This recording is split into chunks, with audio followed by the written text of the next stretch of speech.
atividade, da discussão promovida pela APUFSC sindical relativa à discussão da Previdência, a reforma da Previdência, com o Luciano Fágio, que aproveito para convidá-lo. É o terceiro evento que fazemos aqui com a participação do Luciano, né? Mais uma vez agradecemos a disponibilidade.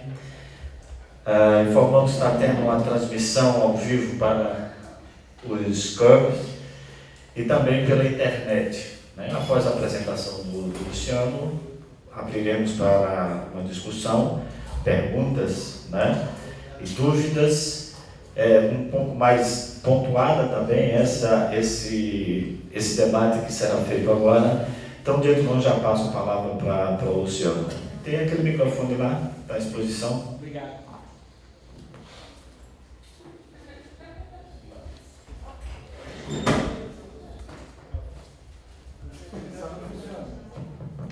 Perfeito, desculpa. Bom, boa tarde a todos e a todas, né?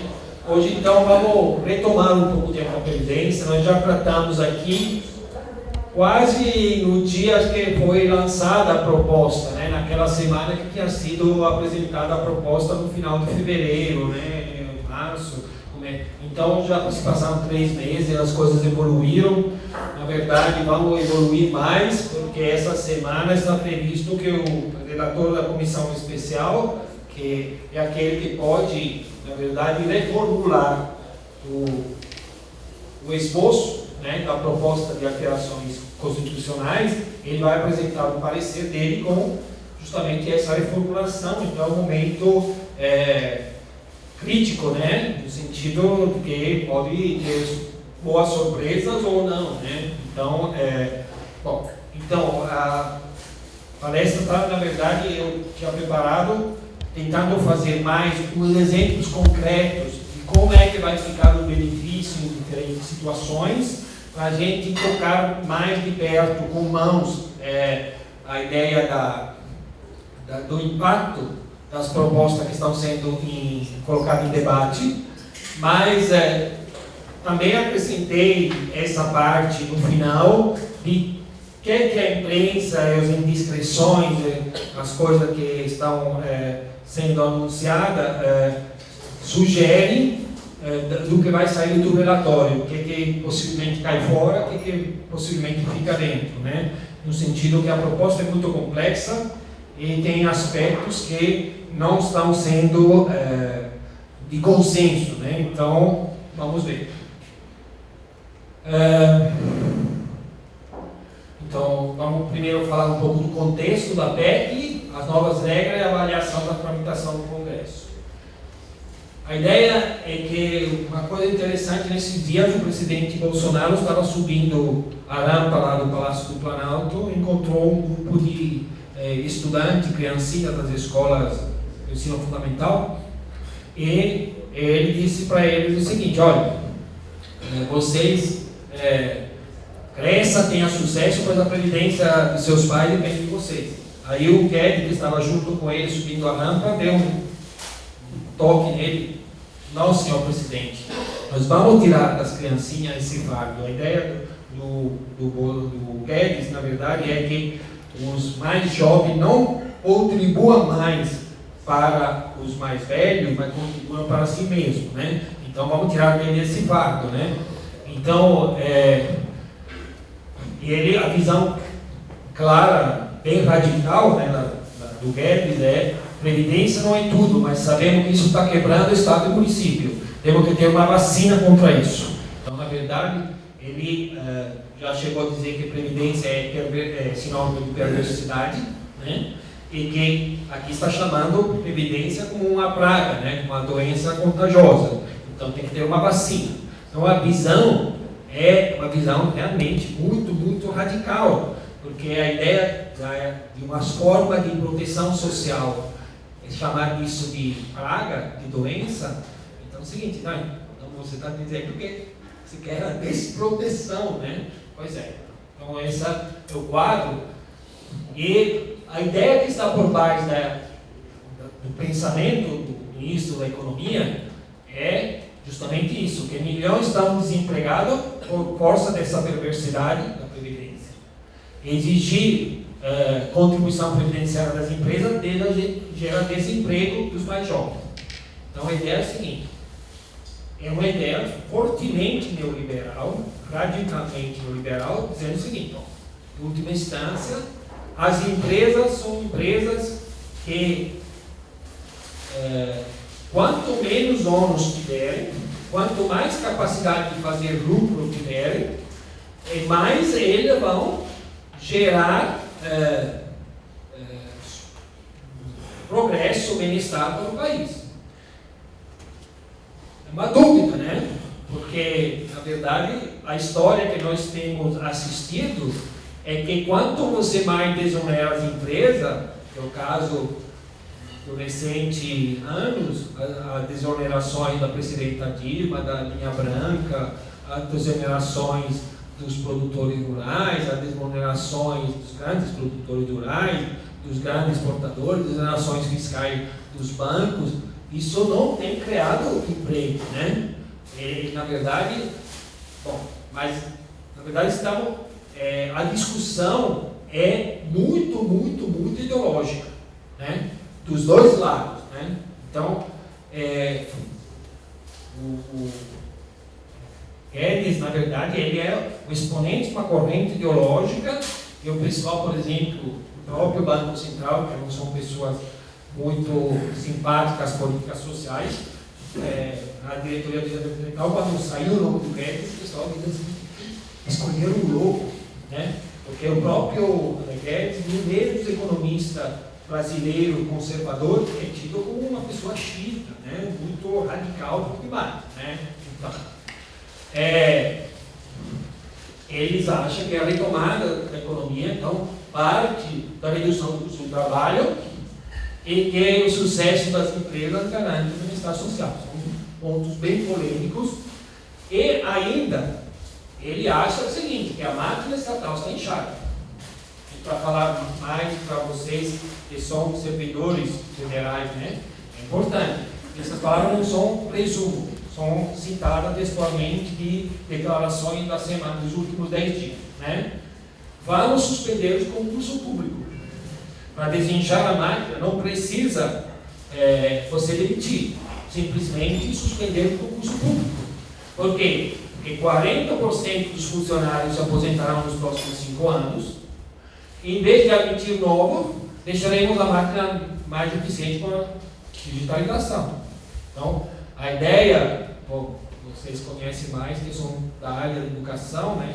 O que está fazendo com as universidades federais, esse corte de recurso, é claramente uma estratégia para dizer que a máquina está inchada, que eles vão deixar a máquina mais eficiente. Então, a ideia, por exemplo, do ensino presencial, não, o ensino presencial é desperdício, né? Então, porque nós vamos fazer ensino à distância, né?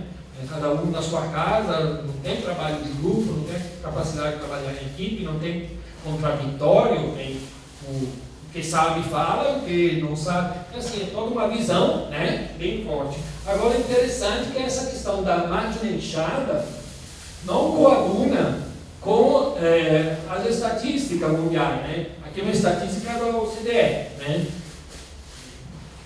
Ninguém vai dizer que eu sou um bando comunista, não, né?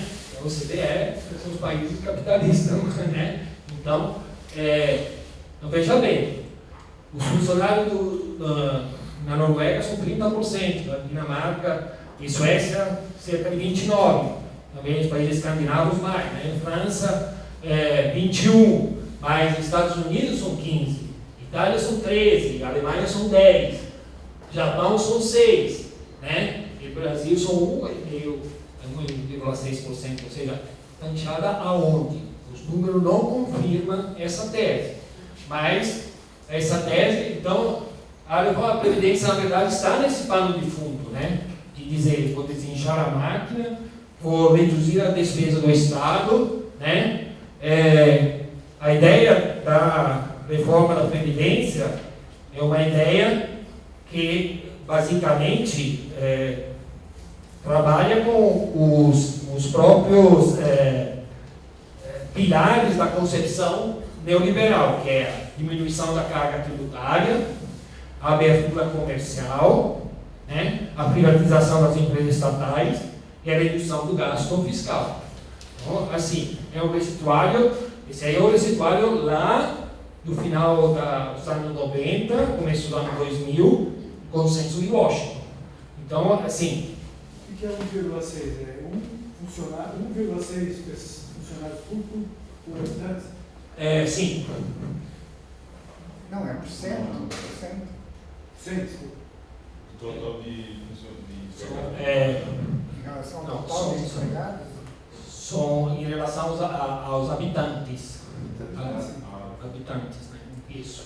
Porque senão seria mais. O percentual é muito baixo, né? Isso. Então, perfeito. Veja bem, a ideia da PEC, então, era: eu vou ter novas regras constitucionais transitórias até conseguir a desconstitucionalização, né? Então, como é que se dá a retirada das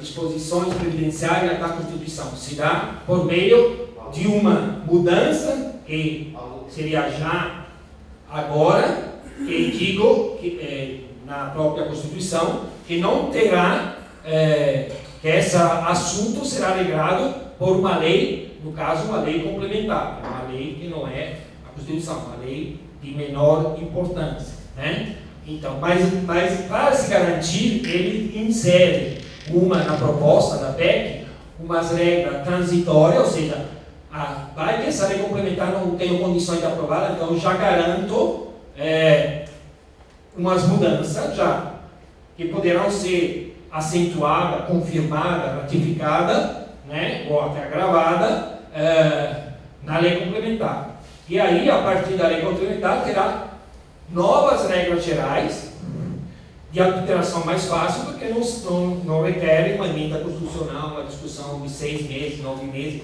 Uma emenda constitucional polêmica demora, né, vimos, mesmo com todo esse interesse, começou em 20 de fevereiro, não foi ainda votada na comissão especial, então vai ser aprovada possivelmente lá para outubro, talvez novembro, se tudo ocorrer dentro das previsões.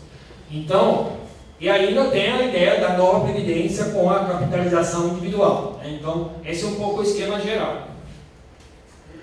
Na verdade, nós já vimos em outra palestra que eu dei aqui, que a grande questão do equilíbrio do atual regime próprio da União depende do número de ativos, de servidores ativos para cada inativo. Em 2017, havia 0,9 servidores. Eu tinha apresentado um dado diferente que eu tinha apresentado aqui na vez passada, só o dado do servidor do Executivo. Aqui estou pegando os dados do servidor da União, considerando também o Judiciário e também o Legislativo, né? Então, tinha 691 mil ativos em 2017, né, do Anuário Estatístico da Previdência Social, né, dado do governo. Havia 0,9 servidores ativos para cada inativo, né? Agora, aí eu elaborei uma estimativa, uma projeção. Se é verdade que nos próximos 5 anos, então daqui a 5 anos, 2024, 40% dos atuais servidores ativos virem inativo, aí eu tirei, né, 40% de 700 mil, fiquei em 380 mil, só que eu digo, bom, se em média os ativos e inativos de pensionista vivem gozando do benefício por 18 anos, então daqui a 5 anos vão ficar só os 13, 18 avos, né? Ou seja, os 5 partes de 18 partes já vai ter falecido, né? Então, na verdade, somos 40% que se aposenta ao sobrevivente do já aposentado e pensionista, então vai ter ainda uma relação mas essa relação já muda, então fica praticamente meio. Então, essa ideia é a seguinte: se no atual regime de financiamento, que as contribuições de quem está trabalhando garantem e dos empregadores também, o órgão que o servidor estiver vinculado, garante basicamente ou deveria garantir o pagamento dos benefícios de quem já está aposentado. Se era difícil com uma pessoa, um pouco menos de uma pessoa, adivine quem que vai ser possível com meia pessoa trabalhando para cada aposentado. Então, vai ter quase 2 aposentados para cada ativo. Então, o déficit aumenta-se com certeza. Então, o problema se agrava. Então, já sem pensar em capitalização, né? Só aqui estou pensando que todo mundo entra no atual sistema. Se tivesse ainda a capitalização, algum desse grupo aqui não contribuiria para pagar aqui, porque se for capitalização, alguma parte dos 380 mil ativos contribuiria para si. Então, aí é aquela relação de quantos contribuem para pagar as aposentadorias do já aposentado, pioraria ainda, ficaria 0,3, sei lá, né? Então, é bem impressionante. Então, quando a lei complementar, né, suponhamos que a lei complementar seja promulgada no final desse governo, né, ser mantido o déficit ter aumentado, justificando então fica mais duro. Então a ideia é, no desenho do governo, quando vier a lei complementar, o quadro terá piorado, porque ele não fazendo concurso público, não admitindo novo e coisa assim, então o quadro terá piorado, ele terá números para dizer, olha, a situação está mais grave, mas na verdade ele estaria escondendo a mão que foi quem jogou a pedra. Primeiro joga a pedra para criar o problema, depois esconde a mão e dizer que alguém agora está pior, porque alguém quebrou. Não, mas foi você que jogou a pedra, né? Então, é bem interessante isso. O caminho do equilíbrio proposto pelo governo é um caminho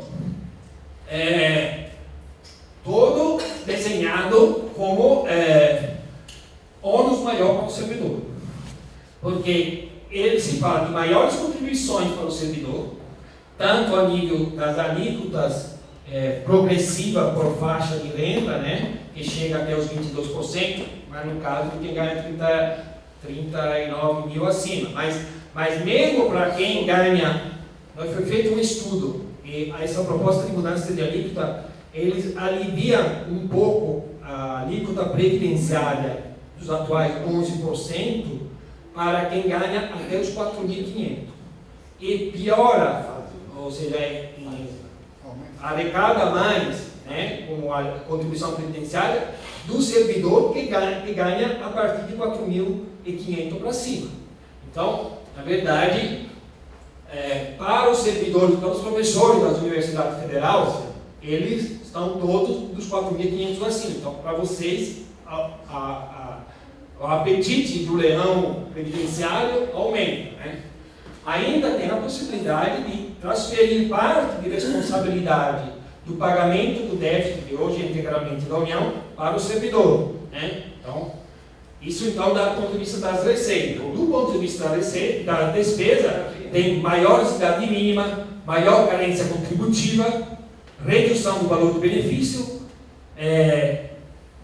limitação do acúmulo do benefício e reajuste não garantido na Constituição. Então são todas medidas que atacam o servidor, tanto do ponto de vista de maiores ônus contributivos e menores facilidade de acesso ou do valor do benefício, né? Ou de manutenção do poder aquisitivo, que acaba sendo uma redução do valor do benefício também. Então, nós já dissemos que a nova regra é uma regra que pega a idade mínima pela proposta de 62 anos para a mulher e de 65 para os homens. O tempo de contribuição vai ser de 25 anos. O tempo de contribuição do servidor é maior do tempo de contribuição proposto para o trabalhador da iniciativa privada, que é de 20 anos no mínimo. Aqui seria 25. E o tempo de serviço público continuaria em 10 anos, 20 para quem tem a integralidade e a paridade, e um cargo, a permanência do cargo, seria de 5 anos para quem tem, que esse é um elemento que interessa quem tem a integralidade e a paridade. Na verdade, o Guedes e o Onyx lá, da Casa Civil, eles estão dizendo que a nova Previdência é voltada para a prosperidade. É verdade, porque diante do quadro anterior, né, nós vimos que tem mais ônus para o servidor. Então, a mulher aqui responde, não brinca, tem que vender um apartamento para pagar minhas contas. Ou seja, na verdade, é um empobrecimento, não é prosperidade, é um empobrecimento do segmento da categoria do servidor, né, e em particular, né. Então, a regra geral é essa. Então, a ideia é que eu calculo o novo benefício para os novos servidores e para todos, na verdade, fora aquele que mantém o direito à integralidade. Pego a média de todo o salário de contribuição, mas não posso mais excluir os 20% mais baixo, né, de todo o meu período contributivo. E depois digo, se eu me aposento com 20 anos de contribuição, 20, 25, eu pego com 20, parto com 60%. E a cada ano a mais contribuído do que os 20, acrescento 2%. Muito bem. Então, eu aqui já tenho uma primeira perda. Ao descartar os 20% menores salário, a perda do servidor varia de 2% aos 15%. 2% para quem? 2% para aquela pessoa que sempre contribuiu sobre o teto. Na verdade, ele descarta valores que, na verdade, estão quase igual àquele que permanece, né? A pessoa, então, porém, a pessoa que perde menos é aquela que sempre contribuiu sobre o teto. Então, quando, mesmo tendo alguns que foram menores, porque o teto não foi reajustado pela inflação, teve um período que subiu mais do que a inflação, né? Então, alguns tetos anteriores ficaram abaixo, né? Quando reajusto para fazer a média. Então, essa pessoa que sempre contribuiu sobre o teto perde só 2%. Vice-versa, o caso limite, do outro lado. Se eu, quando estava estudando, fui office boy, fui assistente administrativo, teve um período, suponhamos 20%, o caso limite, em que eu contribuí sobre o salário mínimo, e hoje sou professor, então que estou acima do teto, né? A minha perda vai ficar na casa dos 15%. Então, vamos ter entre os dois casos limite e todos os casos intermediários, né? Vai estar em uma perda, já configurada, o mínimo é 2%. Ainda, eu vou ter aqui, com essa história dos 20%, uma pessoa ou uma mulher com 30 anos de contribuição fará jus a 80% da média, então perderá 20%. E com 35 anos de contribuição, fará jus a 90% o homem da média, então uma perda de 10%. Então, nós temos perda de duas. Primeiro, quando não descarto os menores salários para fazer a média, tem uma primeira natureza, e depois quando utilizo um percentual que é baixo em relação ao que estou utilizando atualmente. Hoje estou utilizando um percentual de 100%, né? Então, muito bem. Então, o valor da aposentadoria voluntária feminina, se eu dou o número índice de 100, no caso da aposentadoria de hoje, de um servidor que não tem a integralidade, né? Então, aquela regra de pegar a média dos 80% maiores salários de todo o período contributivo, se essa média é o valor 100, amanhã com a PEC, o valor mínimo da pessoa que tiver a maior perda vai ser 68, então uma perda de 32%. E no valor, a perda mínima, a perda máxima vai ser de 32%, a perda mínima vai ser de 21,6%. Né? Então, a mulher, na verdade, nessa nova sistemática, perde mais, né?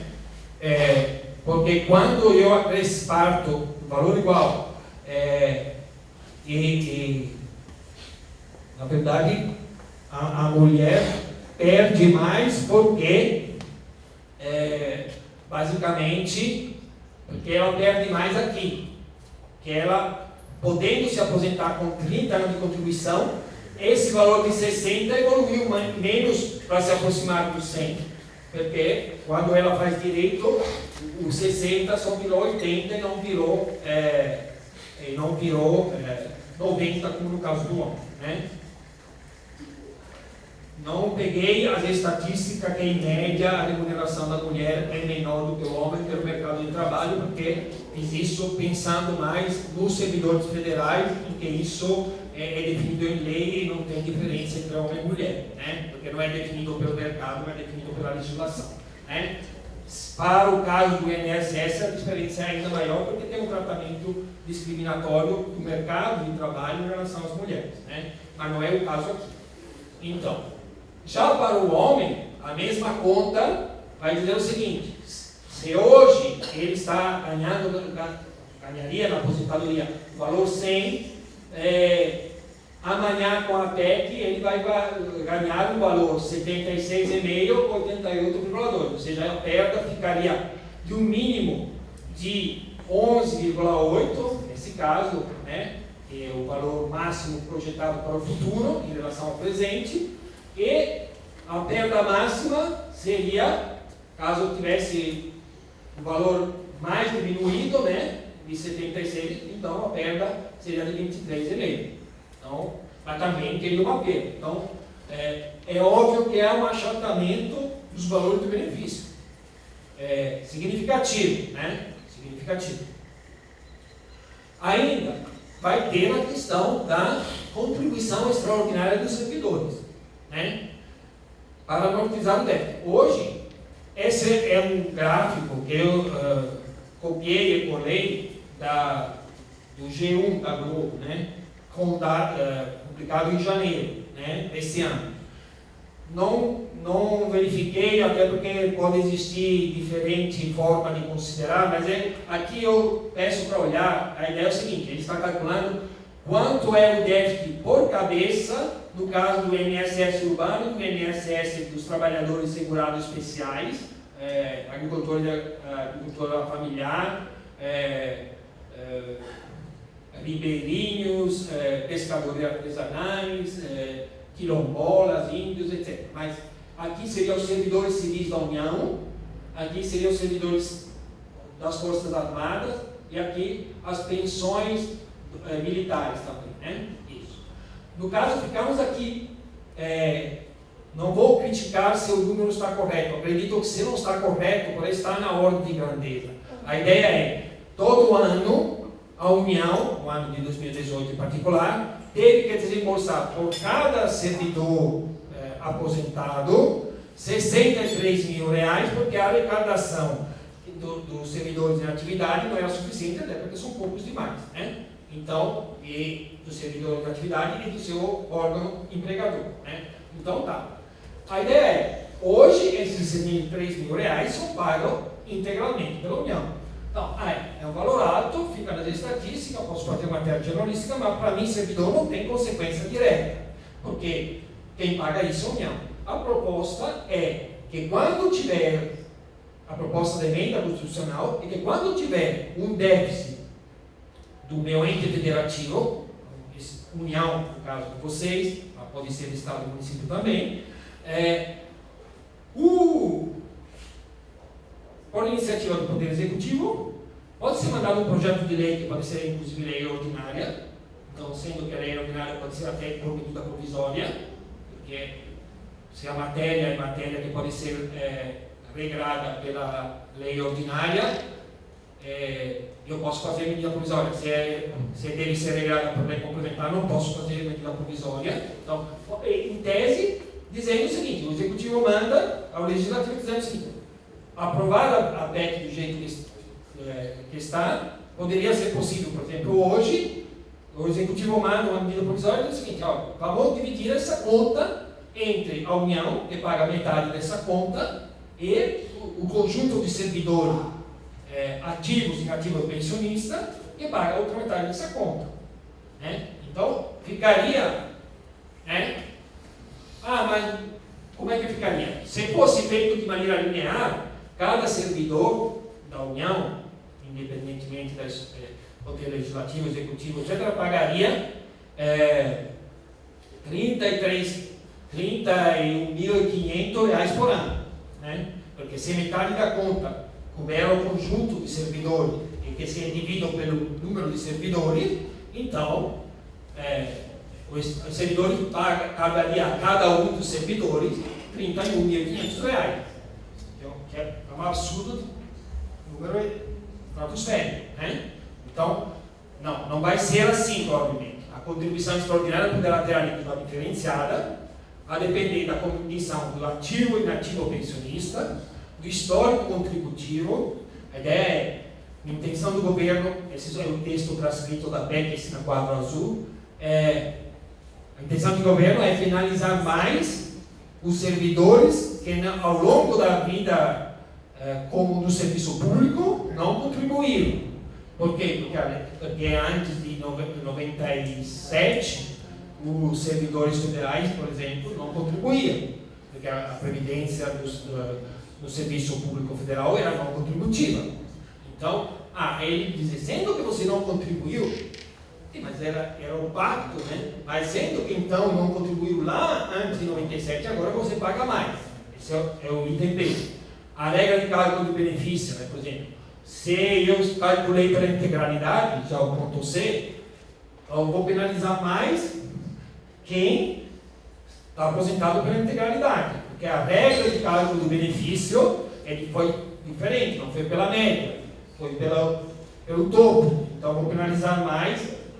Né? Aqui, na verdade, está me dizendo que vai pegar com mais dureza os servidores mais antigos. Né? E ainda o valor à base de contribuição de benefício. Claro que os novos que entraram depois da FUNPRESP, que contribuem apenas sobre uma base reduzida até o teto, vão ser penalizados menos.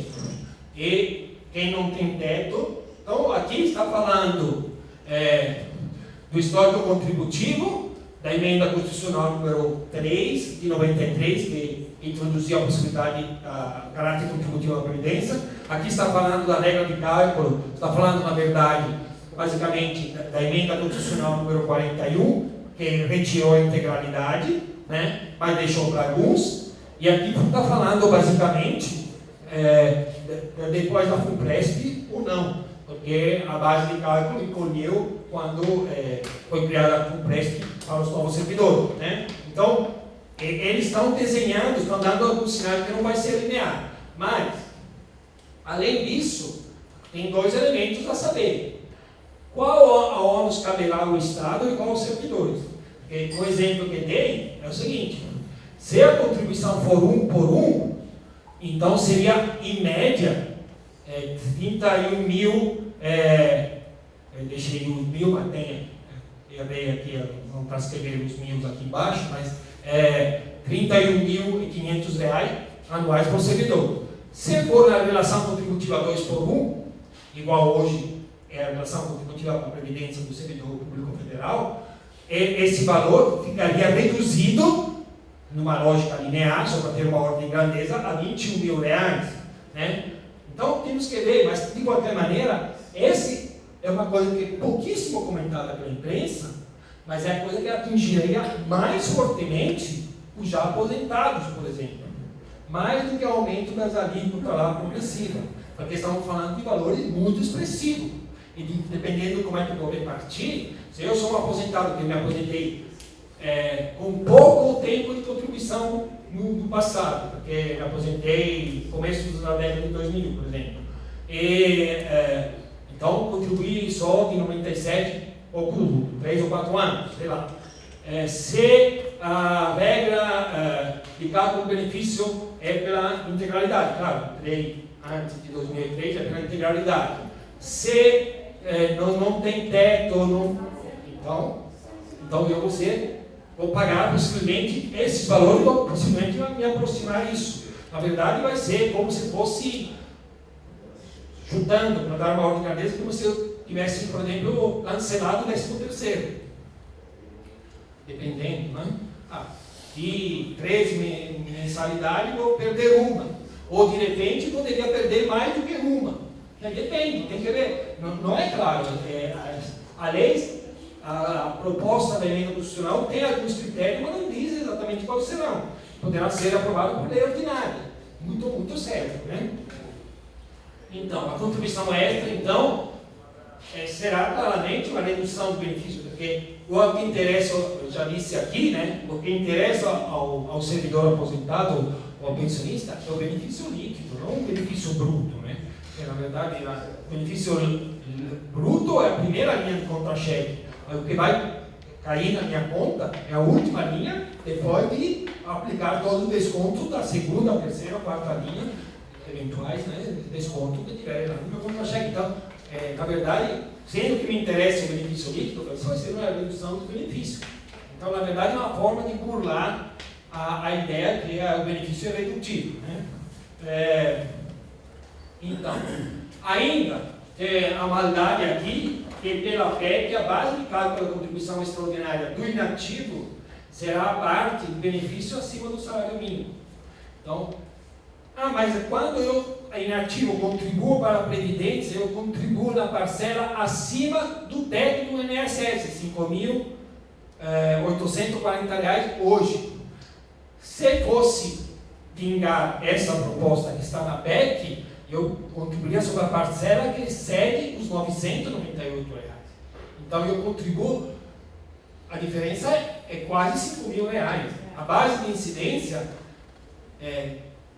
se eu, por exemplo, ganho R$ 10.000 para fazer uma conta de papel de padaria aqui, hoje, quando contribuo como inativo, eu contribuo sobre 4.160, né?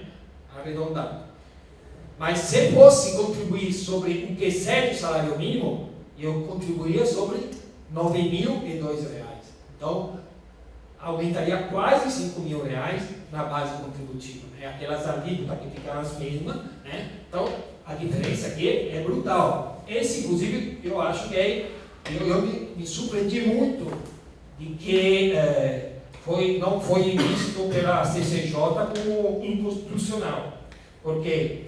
Porque quando foi o governo, em 2003, tinha proposto que a contribuição do inativo, servidor público inativo, fosse sobre toda o provento do inativo, né?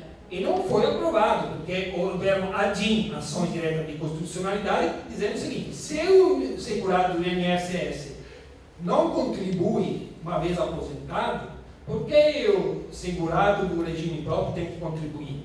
Aí o Superior Tribunal Federal, ele chegou ao meio termo, dizendo: olha, tudo bem, você tem razão, fala da isonomia, só que sendo que o segurado do INSS contribui e recebe o benefício apenas sobre o teto, eu vou fazer essa isonomia apenas sobre o teto. Então, ele aceitou parcialmente a contestação e não totalmente. Mas, agora de novo, aqui posso dizer, se o segurado do INSS não contribui para pagar o déficit do INSS, por que eu, segurado do regime próprio, tenho que contribuir? É a mesma lógica. Então, dizer, não, eventualmente, a mesma lógica desde que o Superior Tribunal Federal mantenha a mesma decisão, né? Porque também, de repente, os ministros do tribunal são mais sujeitos a pressões do executivo, não sei, né? Então tem que ver isso. Bom, só para eu entender, essa questão, quando a gente bota todos os servidores federais no mesmo balaio, na verdade comete algumas imprecisões, porque os servidores do executivo têm, no seu caso, tem uma remuneração muito inferior a servidores do Judiciário, do Ministério Público e do Legislativo. Por incrível que pareça, os servidores do Legislativo são aqueles que ganham em média mais do que todos, né? A gente pega sempre os exemplos dos juízes, mas pega o poder, todos os servidores daquele poder, o Legislativo está com um salário bem interessante, né? E você vê que, no caso do Executivo, os aposentados ganham menos do que em média, do que os ativos. No caso dos outros poderes, né, Judiciário, Ministério Público e Legislativo, os aposentados ganham mais, né? Então, esses são dados oficiais do governo, né? Agora, ainda, essa questão do Executivo, eu acho que tem que depender de todos os servidores públicos. Porém, no momento que a gente aperta, cabe também saber destacar as diferenças. E aqui, outra diferença significativa, que os servidores do Executivo são aqueles que já se aposentam mais tarde, né? Então, 3 anos, de 2 a 3 anos, 2 anos em relação ao Legislativo e 3 anos em relação, quase 3 anos em relação ao Judiciário e ao MPU, né? Então, é importante saber isso, porque quando a gente calcula, né, por exemplo, né, lá, por exemplo, naqueles critérios aqui, poderia ter tido também a idade em que a pessoa se aposentou, né? E aqui falta a idade que a pessoa se aposentou, porque, na verdade, se eu estou me aposentando muito tarde, como é que eu sou chamado a pagar? Na verdade, estou sofrendo muito menos. Então é o seguinte, é injusto que eu que trabalhei agora pague a conta como se tivesse me aposentado mais cedo. Tem uma série. Bom, eu acho até que é para deixar a sala em bloco isso, mas se fosse para fazer uma análise técnica dos critérios, deveria ter entrado, por exemplo, a idade. Mas as alíquotas consideram a remuneração, mas não consideram as idades. Deveria ter expresso um item E ali, por exemplo, né? Então, são questões, né? Vamos à regra de transição.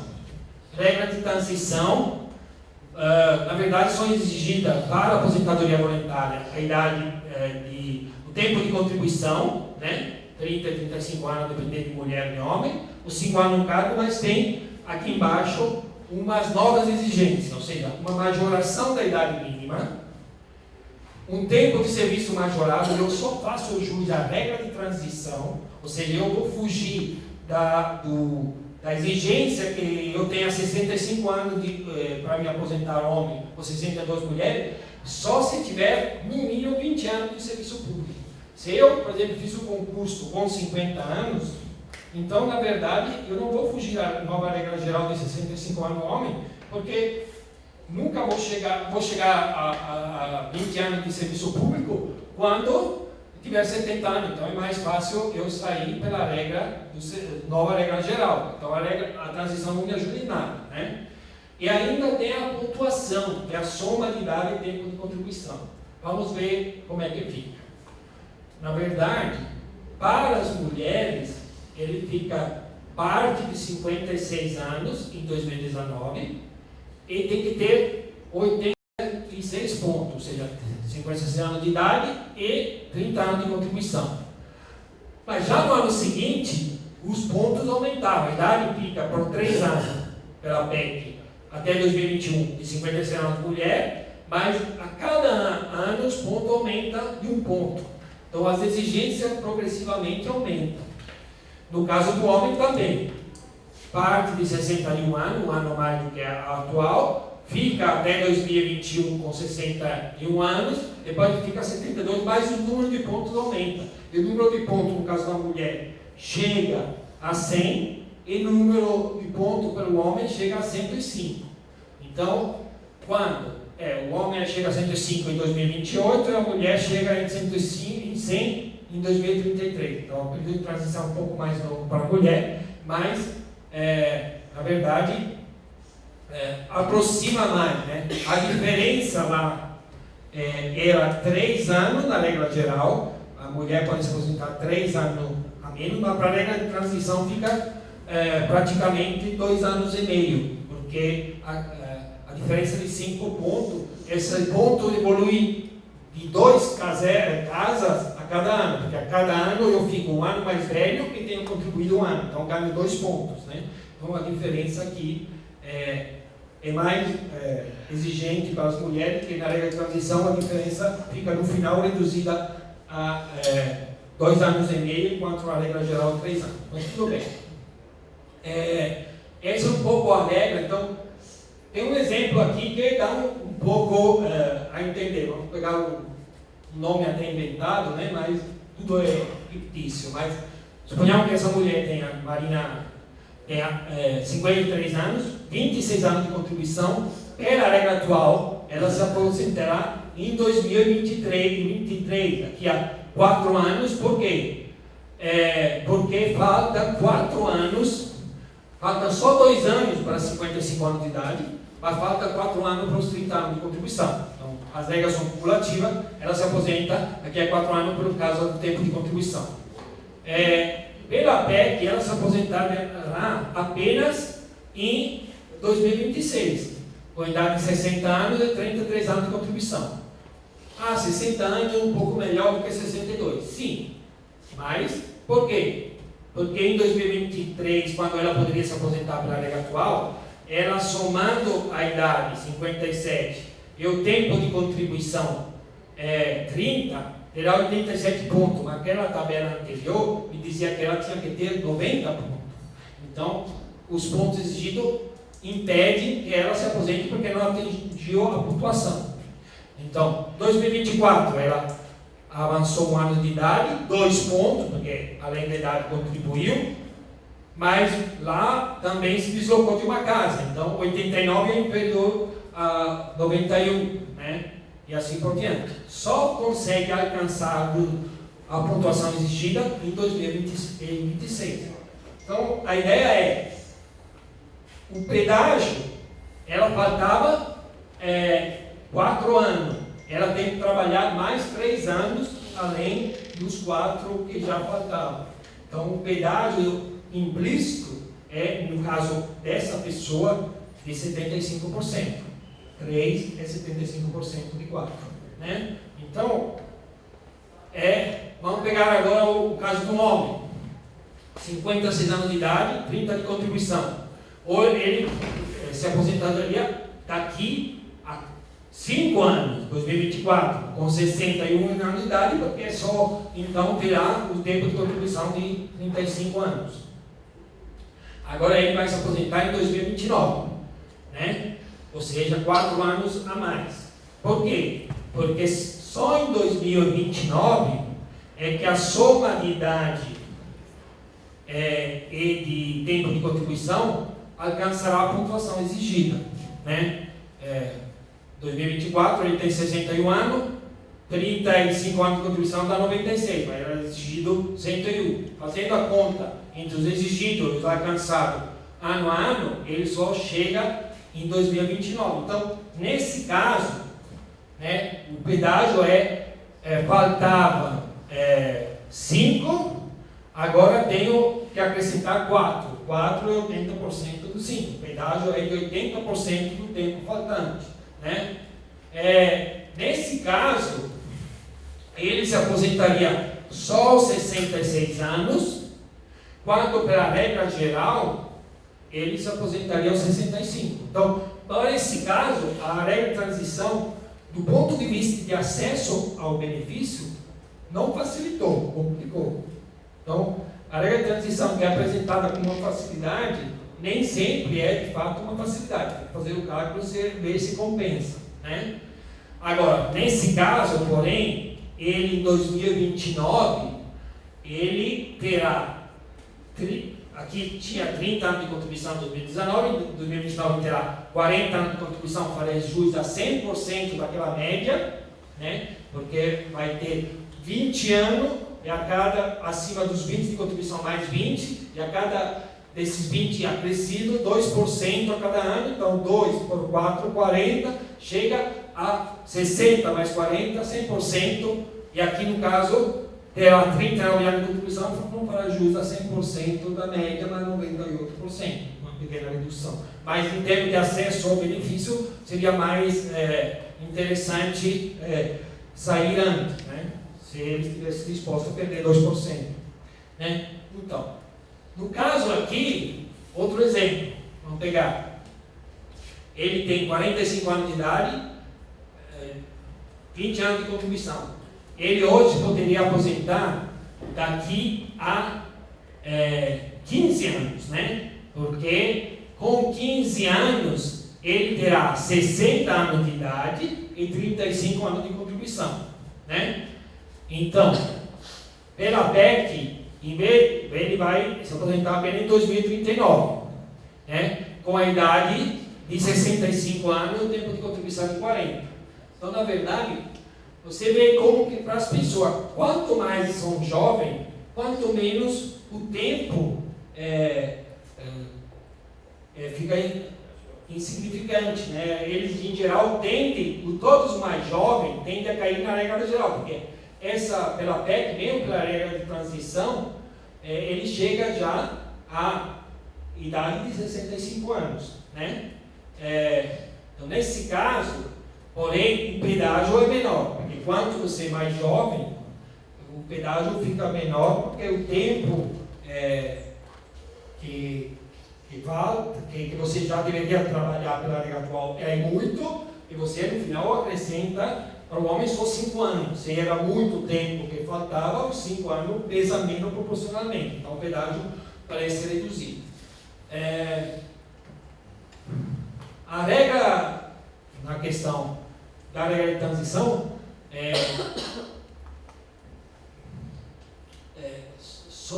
na verdade, quanto ao valor da aposentadoria, a regra de transição não garante praticamente para ninguém uma regra anterior.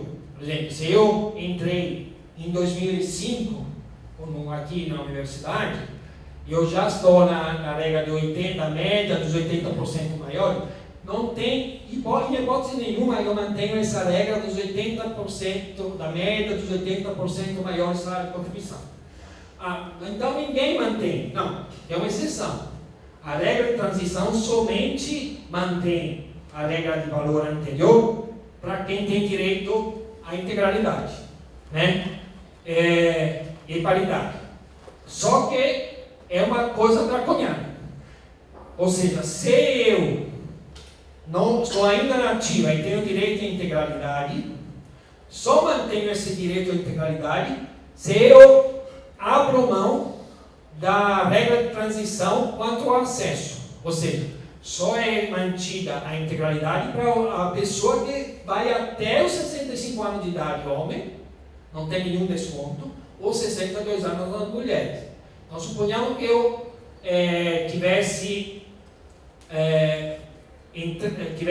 fosse mulher que completa o ano que vem 55 anos de idade com direito à integralidade. Então, se essa mulher quisesse manter a integralidade, deveria trabalhar, mesmo que falta um ano só para se aposentar, ela tem que trabalhar mais 6 anos, porque ela no ano que vem completa 55, mas ela tem que trabalhar até não são 6 anos, são 7 anos, né? Deveria trabalhar até 62 anos. Então, o pedágio, no caso dela, seria 800%, né? Na verdade, 700% do tempo que falta, né? Então, falta um ano, bota mais 7 anos, né? Então, é um pedágio descomunal, né? Então, mas é a única forma de manter a integralidade. Então, o governo se gaba que dizer, eu mantive a integralidade. Sim, só mais complicou demais para muitas pessoas, né? Porque quem não tem já direito adquirido, que já completou 55 anos com 30 de contribuição mulher, ou 60 anos com 35 de contribuição homem, na verdade, já estava planejado o que fazer no ano que vem, que posso me aposentar. Ele diz assim, não, pode se aposentar, mas abrindo mão daquele direito da integralidade que pactuamos quando te contratamos, que todas as emendas constitucionais respeitadas. Então, assim, é muito, muito drástico, né? Tudo bem? Vou apresentar agora, até para esclarecer os mais novos também, alguma coisa da nova Previdência e mostrar que, na verdade, ela é apresentada como um prêmio e, do ponto de vista exclusivamente monetário, também tende a ser um castigo. Né? Por quê? Porque a Previdência é previsto no artigo 201A da PEC, Lei Complementar de Iniciativa do Poder Executivo, novo regime, organizado no regime de capitalização, contribuição definida, ou seja, cada um tem uma sua conta individual, e o benefício concedido com base no saldo dessa conta individual. Né? Então, basicamente é isso. Vamos ver um exemplo, eu fiz exemplo só para o João, né? Esse João aqui, com o teto do INSS, eu estou utilizando essa mesma simulação tanto para as atividades que eu faço para o pessoal do regime geral, quanto mas ela é indicativa em termos de percentuais. Então, vamos supor que essa é uma lacuna muito grande, ou seja, a PEC não diz se haverá ou não haverá contribuição patronal no caso da Previdência. Ela chega a detalhar, coisa que nunca a Constituição fez, os percentual da contribuição do servidor ou do segurado do INSS, mas silencia a contribuição patronal.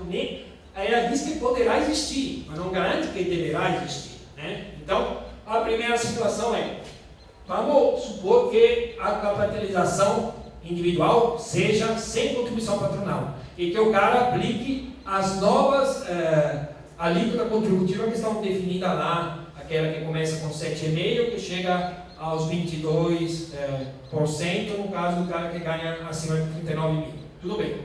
Então, no caso, chega até os 14% aqui, porque a base contributiva é o salário, o teto do INSS. Tudo bem. Vamos dizer que o dinheiro é aplicado e que rende pelos próximos 60 anos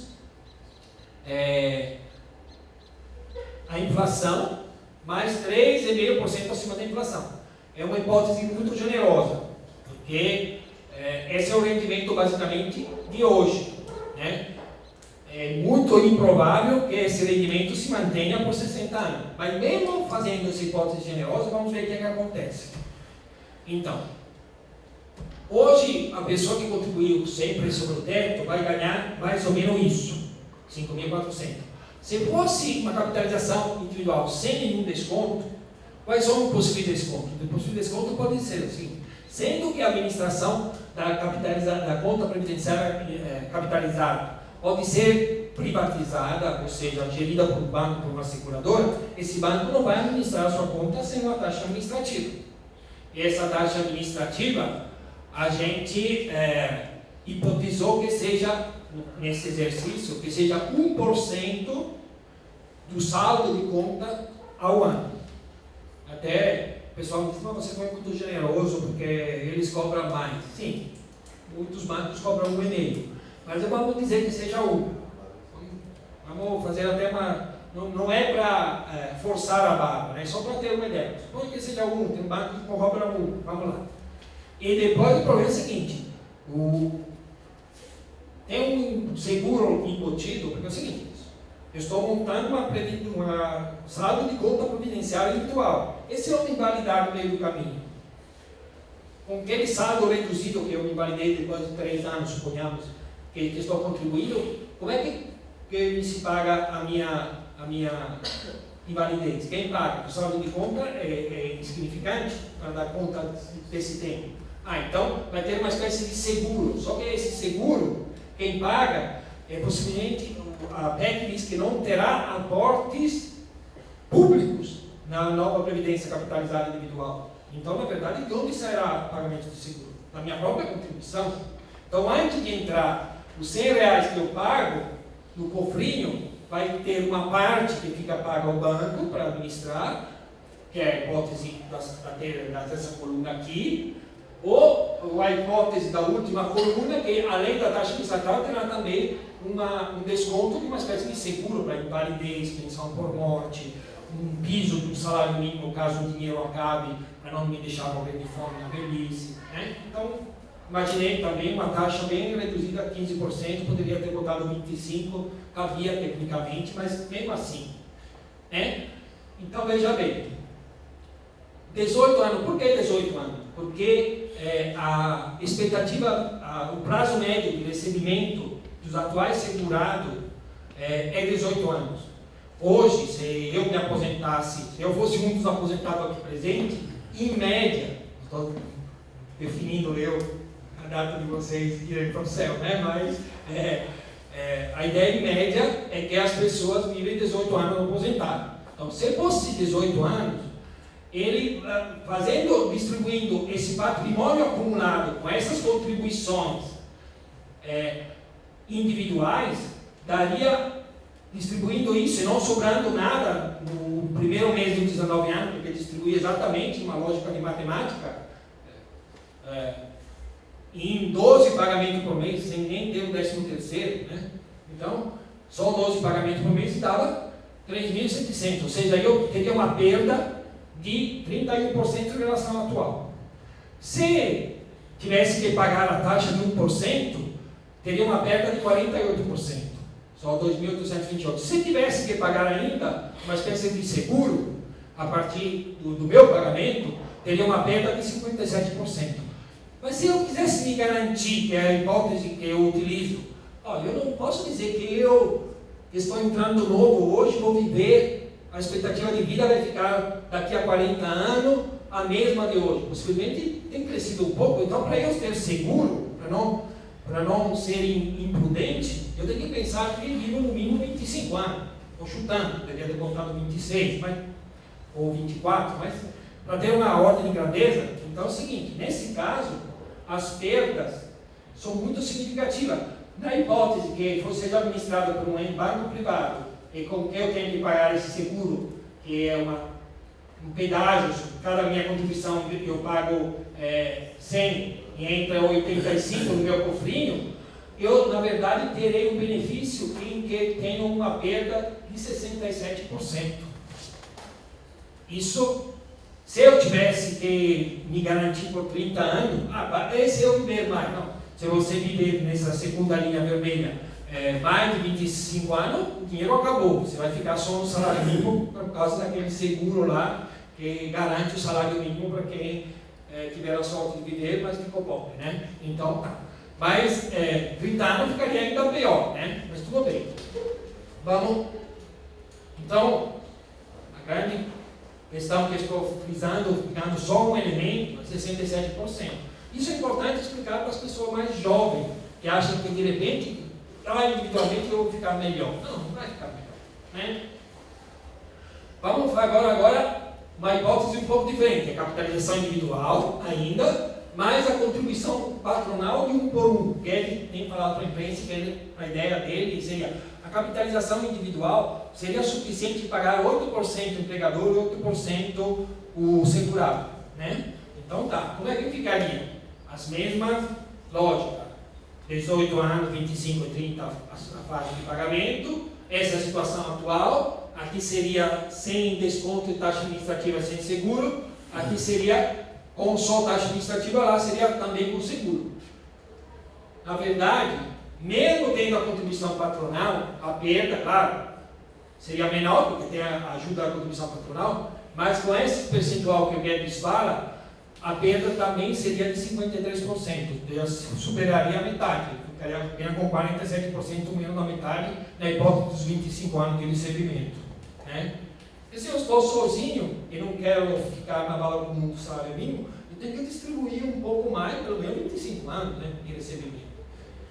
E, vamos ver, eles falam também lá a capitalização nocional, que é um mix de repartição. O que é? As contribuições de quem está em atividade continuariam pagando as aposentadorias e as pensões, mas simula-se uma conta individual virtual, ou seja, eu, servidor em ativo, continuo pagando para o regime próprio.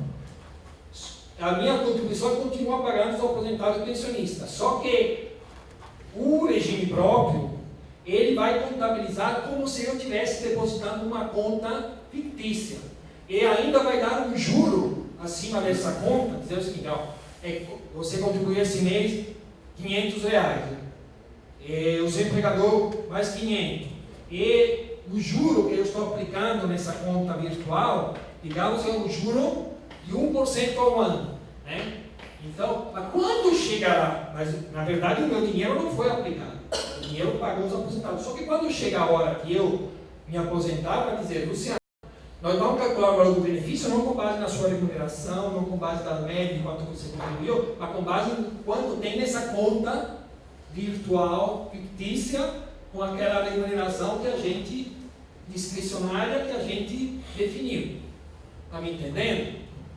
Então, nesse caso, esse modelo de capitalização nacional está sendo utilizado pela Polônia, pela Itália, pela Suécia. Alguns países estão fazendo isso. Em geral, eles botam qual rentabilidade? Ou a rentabilidade que é a variação do PIB. Por exemplo, se fosse a variação do PIB, o ano passado, a Selic, que é a taxa de juros nominal, né, era de 6%. No Brasil, 6,5%, terminou com 6,5%. O PIB valeu 1,1%. Então, em vez de remunerar com a taxa de mercado, que seria 6,5%, ele diz, não, a sua conta previdenciária ela fica remunerada pela variação do PIB. Então, mas na verdade, fica quase sem remuneração, isso mesmo. Outros países não utilizam a taxa de variação do PIB, utilizam a variação da massa salarial dos trabalhadores do país. Sim, mas então no ano passado a massa salarial perdeu, não ganhou nada, não aumentou o volume de recursos pagos aos trabalhadores. Então não vai ter reajuste, não vai ter taxa de juros. Ou seja, né, vamos fazer simulações, como citar uma capitalização nacional, com contribuição 1 por 1 de 8% alíquota e com taxa de juros de 1% ao ano acima da inflação, que é muito generoso. Se fosse pelo PIB, não é taxa de 1% no ano passado acima da inflação, é de 1% sem considerar a inflação. Mas eu ainda, nesse caso, as perdas chegariam na casa também dos 70%. Ou seja, a capitalização, de qualquer forma você olha, além de não proteger adequadamente, além de trazer intranquilidade, na verdade, remunera em valores quantitativos muito pouco, nos termos que está sendo posto, né? Então, são elementos importantes para a nossa discussão, né? E terminam com duas slides, que é justamente a conjuntura desses últimos 2 dias, né? Essa é a foto do Samuel Moreira, deputado do PSDB de São Paulo, que é o relator da PEC. Ele tem a atribuição de acatar ou na integralidade, ou parcialmente, ou reformular completamente a proposta que o Executivo mandou para depois ser apreciada a base da apreciação da comissão especial, vai ser a proposta dele, o parecer que ele acata ou não a proposta do governo. Então, ele manifestou dúvidas com relação à capitalização. E na matéria de hoje, que estava olhando com o Eduardo há 2 horas atrás, era justamente isso.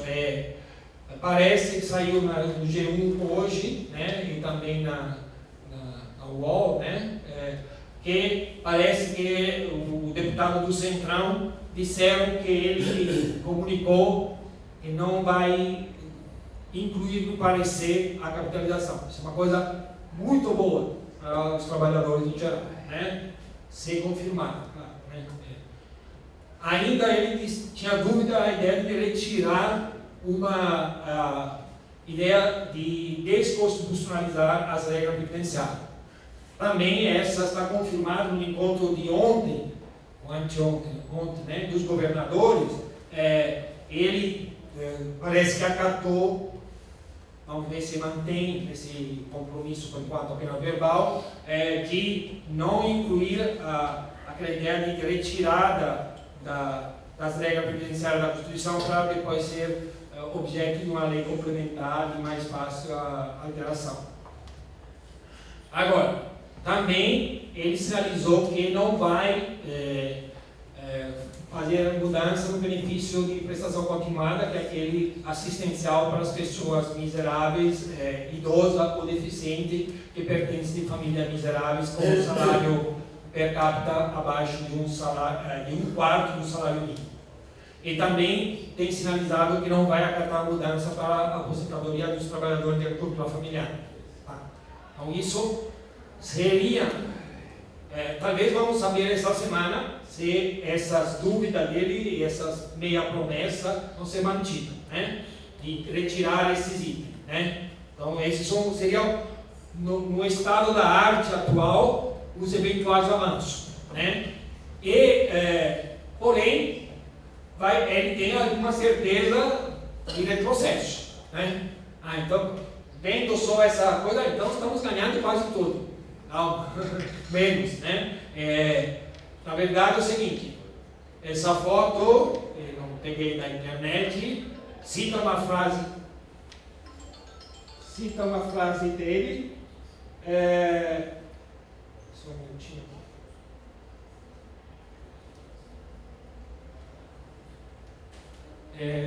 Cita uma frase dele, que ele diz o seguinte: por que precisavam fazer a reforma? Porque o dinheiro acabou. Então, na verdade, a visão dele é uma visão muito forte no sentido de ajudar o governo a reduzir a despesa da Previdência. Então, ele está se repropondo em, na verdade, garantir quase todo o ganho financeiro que o Guedes queria garantir, né? Então, apesar, não tudo, parece que o Guedes queria 1 trilhão e 200 milhões em 10 anos, e ele está indo para algo por volta de 900 bilhões de dinheiro que pouparia com despesa previdenciária, né? Mas, de qualquer maneira, é quase na mesma ordem de grandeza, né? Então, ele, resumindo, concorda em dificultar a concessão dos benefícios, concorda em reduzir o valor dos benefícios e concorda em desonerar o Estado, né, porque quando ele, por exemplo, aumenta as alíquotas contributivas do servidor ou do segurado do INSS, atribui a contribuição extraordinária para pagar o déficit, uma parte ao servidor, ao servidor só, porque o segurado do INSS não tem isso, né? Desonerar o Estado e também desonerar o empregador. Então, na verdade, ainda admitido que aquela dela anterior a gente consiga retirar elementos muito negativos, a cara da proposta é uma proposta que continua uma proposta de retrocesso, mas é um retrocesso menos grave do que o proposto pelo governo, né? E com isso eu termino e abriria um debate e estou à disposição, né? Obrigado.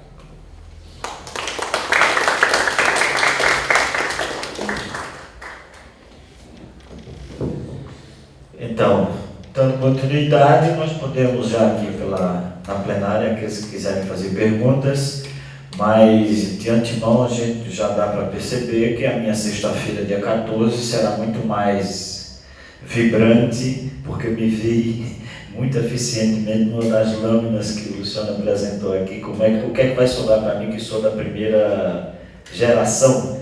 O professor João está aqui também, que está ali. Eu tenho aqui algumas questões, bom, pode mandar, o pessoal do interior pode mandar para o WhatsApp, mas pode ser feito também aqui, né? É só solicitar algumas questões. O professor Calil, que é de Joinville, do diretor de Joinville, não está assistindo, mas enviou algumas questões que ele posteriormente vai assistir à apresentação e mandou aqui 4 questões. Uma primeira dela: alguns defendem que o sistema previdenciário brasileiro tem superávit e que o déficit é gerado pelo governo. Na tua análise, o déficit existe ou não? Uma segunda, ele coloca que você prevê uma estabilidade, melhoria ou piora nas contas do sistema previdenciário. A terceira, caso a reforma não seja aprovada, quais as consequências você acredita que teremos no curto, médio e longo prazo? O Calil está querendo uma outra conferência. Quarto, e uma última, a reforma prejudica mais os servidores com maior ou com menor salário? Claro, o professor chama a atenção, o professor Calil não assistiu a essa apresentação, ele disse que vai ver depois, mas que deixar as perguntas, né, porque após ele assistindo a apresentação, as respostas estariam lá presentes. Então, deixamos essas 4 e depois fazemos uma próxima rodada. Muito bem. Bom, no caso da definição de superávit e de déficit, a questão polêmica é a questão do déficit ou do superávit da Previdência do INSS, do regime geral. Porque, do ponto de vista legislativo, no regime próprio, há déficit sim, porque a definição que o Estado, através da lei 10.887 de 2004, dá de déficit, diz o seguinte: eu, para calcular o déficit em regime de repartição, que é o atual regime utilizado pelo regime próprio da União, eu considero todas as despesas do exercício e todas as receitas, né? No tocante às receitas, eu considero apenas a receita contributiva, ou seja, o desconto de 11% do servidor inativo, de 11% do inativo pensionista sobre parcela eventualmente existente que excede o teto do INSS, e a contribuição patronal, que é 22% da remuneração do ativo. Então, o déficit está assim, esse é a insuficiência financeira. A legislação utiliza essa expressão, utiliza déficit superávit, insuficiência financeira, que é de responsabilidade da União. Então, o déficit existe, o sinônimo de déficit é insuficiência financeira, existe sim, e agora, o motivo que existe o déficit é muito claro. O motivo que existe o déficit não é porque as alíquotas sejam baixas, porque para o padrão internacional as alíquotas são elevadas e, na verdade, o número de servidores em atividade que é muito baixo em relação ao número de servidores inativos e pensionistas. Então, é a política de contratação da União em relação ao seu corpo funcional de servidores públicos civis que determina o déficit do regime próprio da União, né?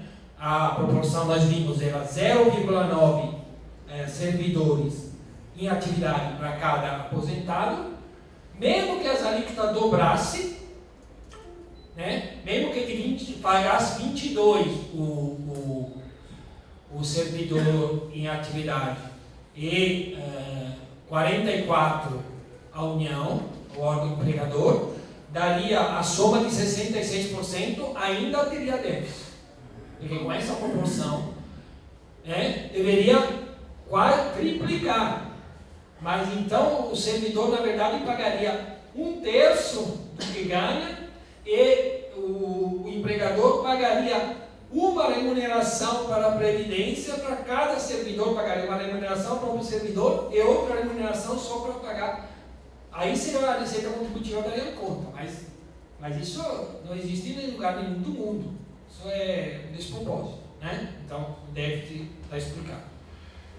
A tendência é melhoria ou piora das contas? Não, é piora das contas, porque se o governo atual, o senhor ministro Guedes, me diz que vai sair 40% dos servidores da União nos próximos 5 anos e que ele não vai repor nenhum, que vai digitalizar, mantido o atual sistema, essa proporção passa de 0,9 para 0,5 servidores ativos para cada aposentado. Então, a parte que tem que sair do tesouro, que chama de déficit, que chama de necessidade de financiamento, que chama de insuficiência financeira, aumenta. A não ser que seja redefinido que é a receita do sistema. Poderia dizer, não, tem que acrescentar na lei outra receita além das contribuições, que seria por razoável fazer. Na verdade, essa palavra déficit explica que o Estado tem que jogar dinheiro, o que é correto. O que é correto, porque isso foi assim que foi desenhado o sistema. Então, agora chegou a hora que tem como servidor, o Estado complementa. Mas a palavra déficit virou um palavrão, não é? Né? E se a reforma não for aprovada? Se a reforma não for aprovada, as consequências são que o Estado vai ter a sua responsabilidade de financiamento, né? Que continua elevado. Agora, essa necessidade de financiamento quebra o país? Não. Na verdade, ali tem uma dimensão um pouco de terrorismo, de dizer que quebra o país. É óbvio que se tivesse uma necessidade de financiamento menor da Previdência, as contas públicas melhorariam e o Estado teria, em tese, mais condições de fazer outras coisas. Sem dúvida, isso é inegável. Agora, daí dizer que se as contas não melhorarem, o país quebra, esse é um exagero. Não quebra. Né? Inclusive porque o nível da dívida pública brasileira, ele está muito abaixo da maioria dos países, inclusive do primeiro mundo. Né? O nível da dívida pública brasileira em 2018 chegou a 80% do PIB. Mas países como Estados Unidos, Itália, França, Japão, superam esse percentual. Então, o país não é a questão emergencial, o país quer. Não é assim. Bom, a última é sobre quem ficou mais prejudicado, né? Pode repetir para mim? A última era sobre quem mais prejudica, os servidores com maior ou menor salário. A atual proposta. Isso. A atual proposta, na verdade, ela prejudica um pouco mais os servidores de mais alto salário na questão financeira. Mas, do ponto de vista em número, em valor de absolutos, mas do ponto de vista prejudica a todos, porque quando diminui, ela implica uma perda. Quando eu digo que eu não faço juízo a 100% da média, mas só 60%, mais 2% para cada ano trabalhado acima dos 20 contribuído, então, na verdade, estou prejudicado a todo. Quando eu digo que eu não posso descartar os 20% salário na fazer a média, prejudico a todo. Quando eu digo que todo mundo deverá contribuir para pagar o débito dos servidores, prejudico a todos. Ou seja, essa ideia de dizer o seguinte, o servidor de menor salário tem que estar com raiva, porque a injustiça é que tem alguém que ganha mais. Não é esse o problema da Previdência brasileira.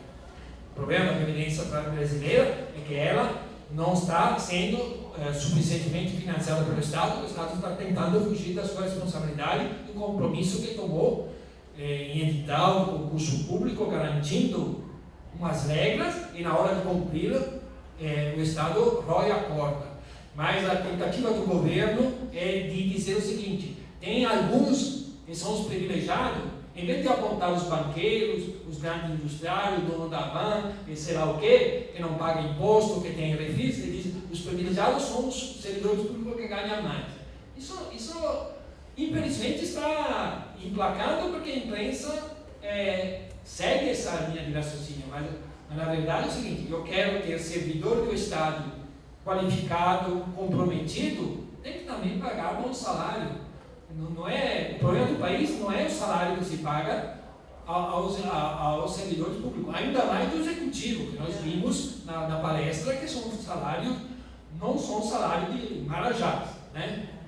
Então, assim, mas ali, claro que se você pode fazer várias contas e, dependendo dos valores absolutos, quem perde mais é mais prejudicado, são os mais altos salários. Mas do ponto de vista da segurança, da tranquilidade, tudo mais, são todos. Do ponto de vista do rebaixamento salarial e do valor previdenciário, são todos, né? De maneira muito parecida, as diferenças são mínimas, só em valores mais absolutos do que relativos. Continua aberta, professor Eduardo.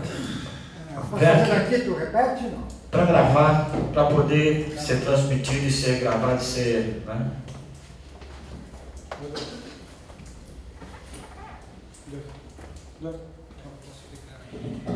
Só tirar uma dúvida, Fazio. Em relação aos servidores que entraram, então, na última geração, que estão com o limite do teto para a aposentadoria, eles são considerados também do regime próprio, ou seja, eles podem ser chamados a pagar esse déficit do regime próprio, e nesse caso eles ficam abaixo, então, do teto do INSS. Sim.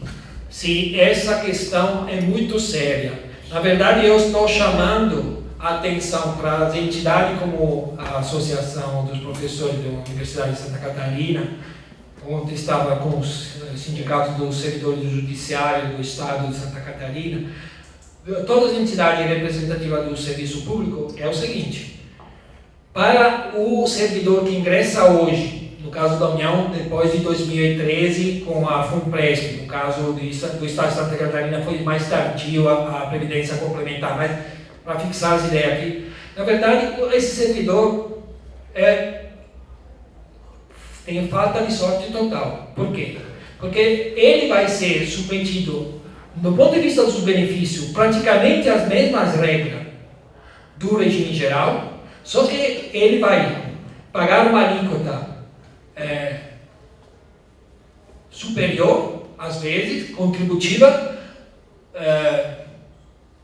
principalmente considerando que pagará eventualmente quando ficar aposentado com a contribuição extraordinária para pagar o déficit, né? Ainda tem regra mais dura, por exemplo, o tempo de contribuição mínimo é 25 anos, lá no regime geral pela PEC, sempre pela PEC, é 20 anos.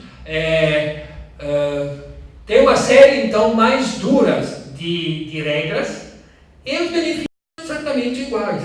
E ainda vai ser taxado de marajá perante a opinião pública. Ou seja, hoje a grande questão é, para defender os interesses dos novos servidores, as entidades de classe deveriam dizer o seguinte: olha, eu penso, né, sempre quando falo isso naquele filme Na Lista de Schindler, né? Tem que salvar alguém, pelo menos salvar os mais novos, ou seja, os mais novos deveria sim fazer uma regra para os mais novos serem jogados no regime geral, e o Estado dizer o seguinte: porém, eu garanto que os mais velhos, que têm direito adquirido, vai ser respeitado esse direito adquirido dele, ou a expectativa de direito para quem ainda não está aposentado, porque quando você tira os mais novos, o déficit tende a piorar, né? Porque não tem mais as contribuições. Se eu jogasse um novo servidor que entrou agora para o regime geral, então a receita do regime próprio da União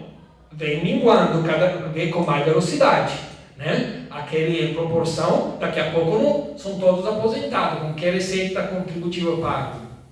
Não tem mais servidores naquilo. Então, na verdade, deveria ser costurado. Mas eu tenho pena dos novos servidores, porque olhando para a pessoa como você, Eduardo, tudo bem, eu sei que agora é o tempo das vacas magras, que estão tentando reduzir os seus direitos, mas você teve alguma coisa que, para a qual valeu a pena. Agora, você recebeu algo mais, agora está tentando retirar, mas pelo menos recebeu algo mais. O novo servidor não tem nem essa perspectiva de receber algo mais. Mas as regras mais duras, ele está num grupo, é penalizado por participar do grupo, mas ele não escolheu estar no grupo. Ao fazer concurso público, entrou no grupo dos azarados, porque é a hora que tem que depenar o pato, né? Agora vocês têm que pagar a conta, mas ele... pelo menos teve alguma vantagem? Não, ele não teve vantagem nenhuma do ponto de vista previdenciário. Então, por quê? Né? É uma discussão a ser feita para dizer o seguinte: se eu faço... e aqui é uma discussão difícil, porque no mesmo tempo que tento ajudar o novo servidor, tem que cuidar para não prejudicar os mais antigos. Então, tem que ser muito criativo, formular a proposta, colocar o problema, porque a ideia é o seguinte: A convergência de regra já aconteceu, e para os novos servidores já aconteceu, mas o fato de pertencer a um regime diferente o tende a penalizar. Então, mas por que ele tem que penalizar se não tem vantagem nenhuma em troca? Né? Era um pouco essa a lógica. Você colocou a questão do déficit da Previdência e analisou só a Previdência. Ela está no âmbito da Seguridade Social. E na Seguridade Social há os recursos para que o governo possa cumprir com o contrato que hoje eles dizem não vão fazer mais e está inventando essa reforma. No fundo é isso. Né? Porque assim, conjunto de contributos para a Seguridade Social garante que o governo possa compensar eventualmente uma defasagem nessa proporção da solidariedade para um. Deveria ser isso, certo? E aí o governo diz, eu quero inventar uma nova regra porque isoladamente a Previdência é deficitária. Bebeto, né? Na verdade eu discordo de você. Como eu tenho discordado de várias pessoas, inclusive eu fui na própria Câmara dos Deputados, uma comissão, audiência pública sobre o déficit da Previdência, que em 2018 o deputado Paim, né, fez em primeiro semestre, e eu e outras pessoas defendemos o seguinte: com base no texto constitucional, a Seguridade Social é um conceito que seria o conjunto de ações integradas do poder público e da sociedade no tocante à saúde, previdência e assistência social. Só que esse conceito, quando ela explica lá no título da ordem social, no capítulo da Seguridade, e ali artigo de 194 a 203.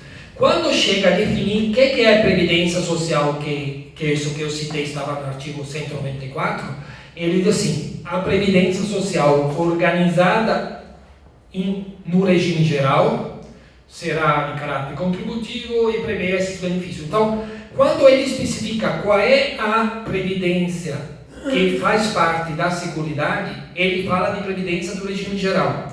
A previdência do servidor público, ela está na parte da Constituição, que é o título Organização do Estado, o capítulo Administração Pública e o artigo 40.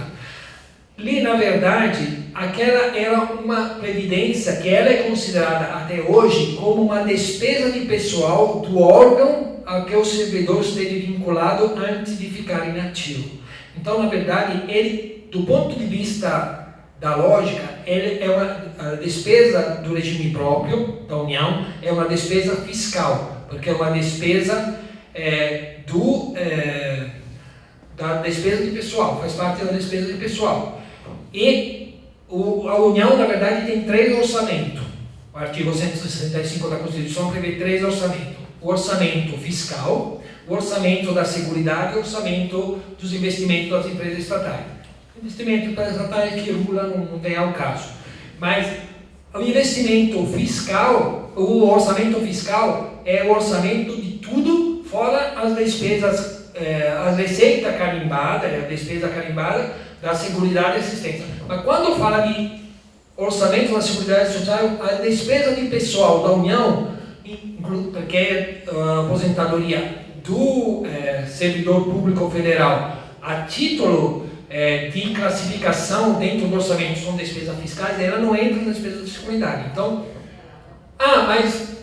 exatamente. A proposta dessa PEC é que as despesas que os regimes próprios entrem a fazer parte, porque eles estão retirando do artigo 201 aquela referência à Previdência Social, vírgula, organizada em regime geral, tiraria esse vírgula organizado em regime geral. Então, a partir da aprovação da PEC, também o regime próprio da União faria parte da Previdência Social dentro do orçamento da Seguridade. Mas até hoje não é.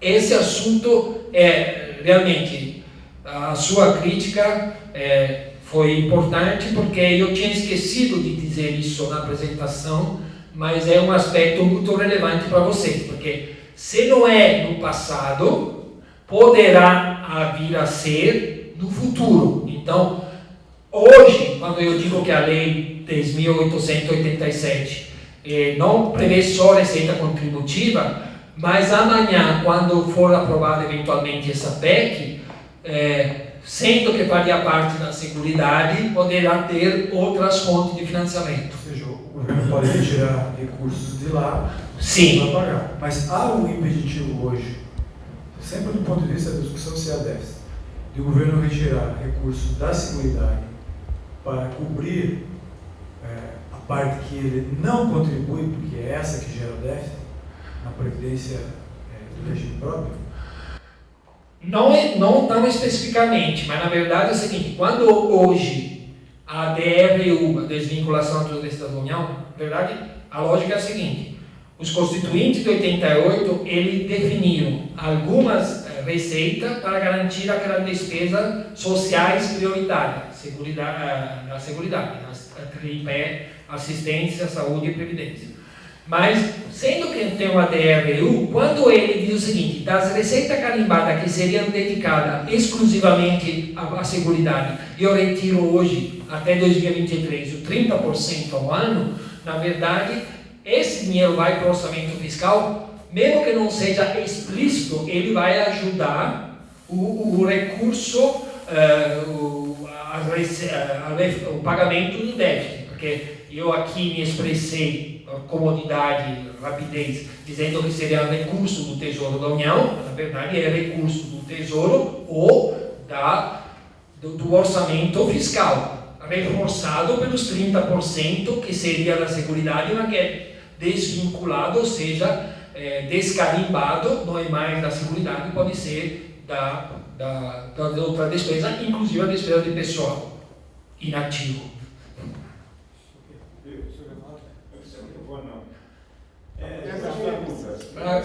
Tá passando, tá gravando. Duas perguntas. A primeira, fictícia.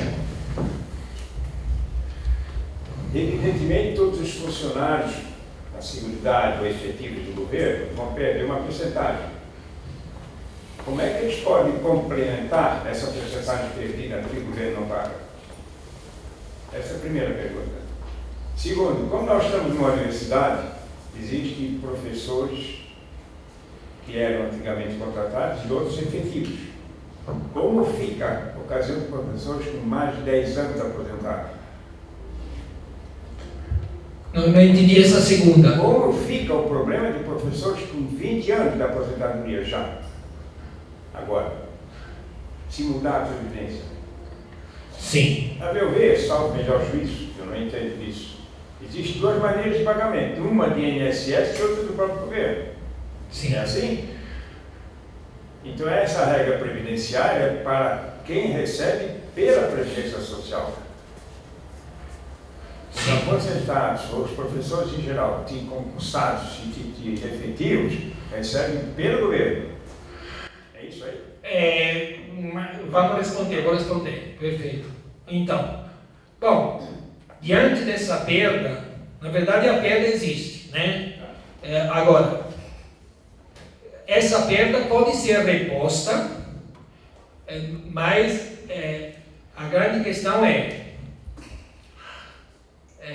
a reposição. Na verdade, eu estou tirando uma coisa que era um direito. Aí quer dizer que se eu tiro, a pessoa tem que viver com menos. Não necessariamente. Se a pessoa tiver um patrimônio, ela vai utilizar do seu patrimônio, né? Eu, por exemplo, eu professor aposentado, se me reduz o benefício através de contribuições para ajudar a pagar o déficit, coisa assim, aí eu posso vender o meu carro. Posso?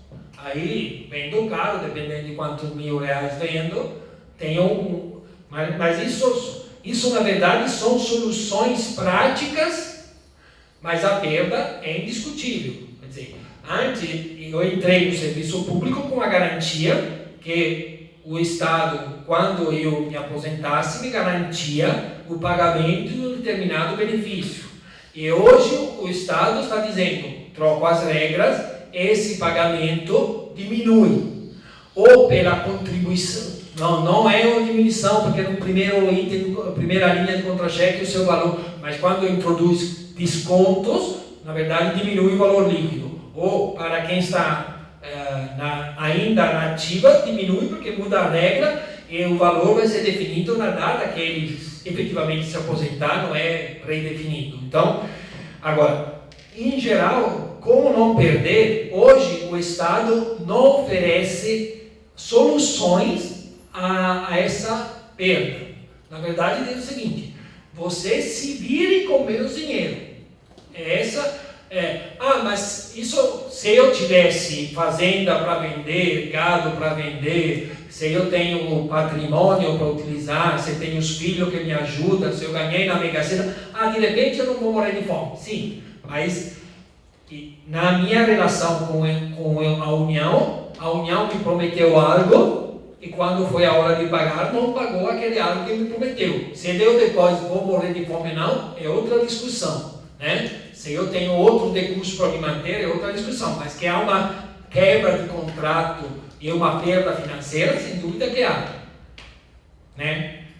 A segunda pergunta é o seguinte: na verdade, antigamente não, era assim, que eu estava na folha de pagamento do governo, no caso do governo federal de vocês, enquanto ativo e também enquanto inativo. Mas a partir da introdução do caráter contributivo da Previdência, que foi a emenda constitucional proposta pelo governo Itamar Franco em 1993, né?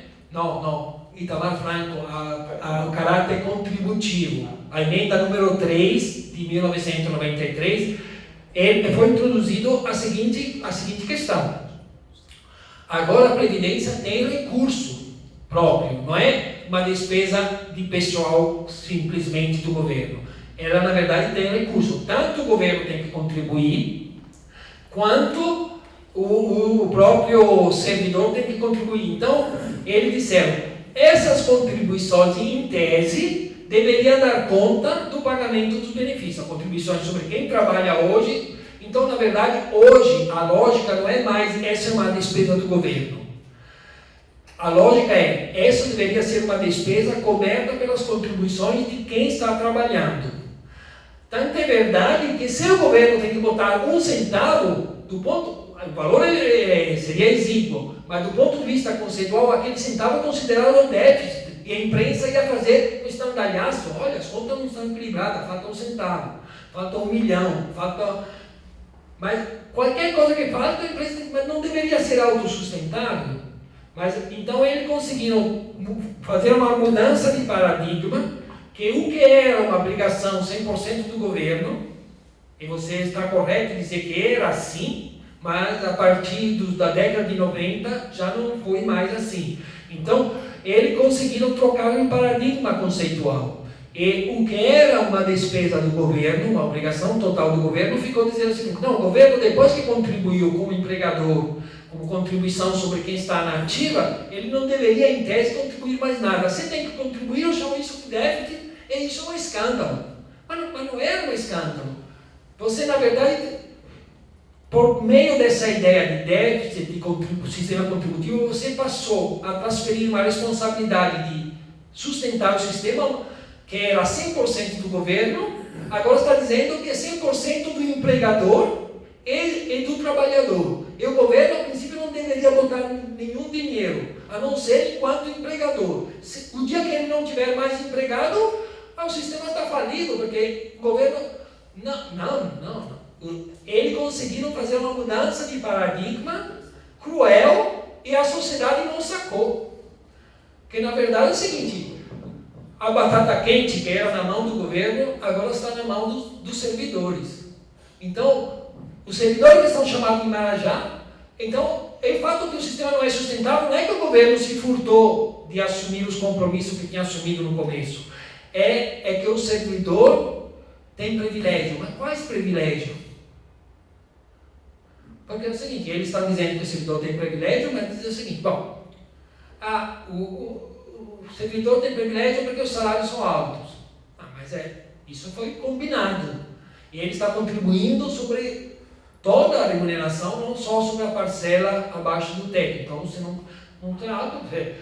Se eu contribuo sobre uma base alta, uma base de incidência grande, depois posso pagar. Então, o fato de ser alto o salário, se eu diminuísse o salário, na verdade, sendo que os aposentados já estavam com direito adquirido, o débito aumentaria, né? Porque se eu diminuísse o salário dos novos servidores, tenho menos arrecadação previdenciária, de receita contributiva, então aumentaria o débito. Então, o déficit não é causado pelos privilégios dos altos salários.